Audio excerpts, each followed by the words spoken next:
ko. May binigay kayo na yung Noche Buena package yung kuhan.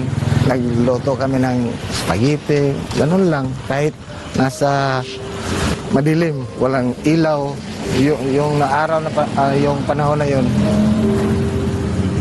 Pero sineselebrate pa rin namin yung Christmas.